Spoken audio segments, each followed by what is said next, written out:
పాకిస్తాన్ మీద ఏదన్నా దాడి జరిగిందా?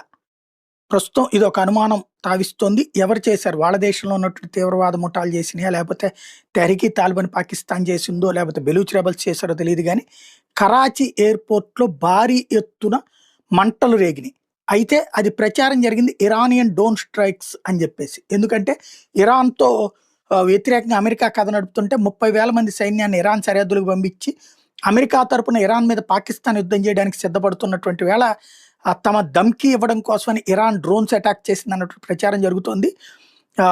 ఏదైతే వెపన్స్ కన్సైన్మెంట్ ఒకటి వెళ్తున్నటువంటి సందర్భంలో, ఏది పాకిస్తాన్ నుంచి అమెరికాకి వెళ్తున్నటువంటి సందర్భంలో కరాచీలో ఈ ఇన్సిడెంట్ జరిగింది అన్నటువంటిది.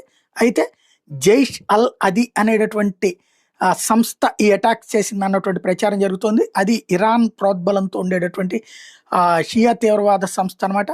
ఐఆర్జీసీ ఫెసిలిటీస్ని దెబ్బకొట్టడానికి పాకిస్తాన్ ప్రయత్నిస్తోందన్నందుకు బదులుగా ఈ దెబ్బ తగిలింది అన్నటువంటి ప్రచారం జరుగుతుంది. మరోవైపున బెలూచిస్తాన్ రెబల్స్ చేశారన్నటువంటి ప్రచారం కూడా జరుగుతుంది. ఓవరాల్గా చూస్తే కరాచీ ఎయిర్పోర్ట్లో మంటలు రేగడం మాత్రం ప్రజలందరూ చూశారు.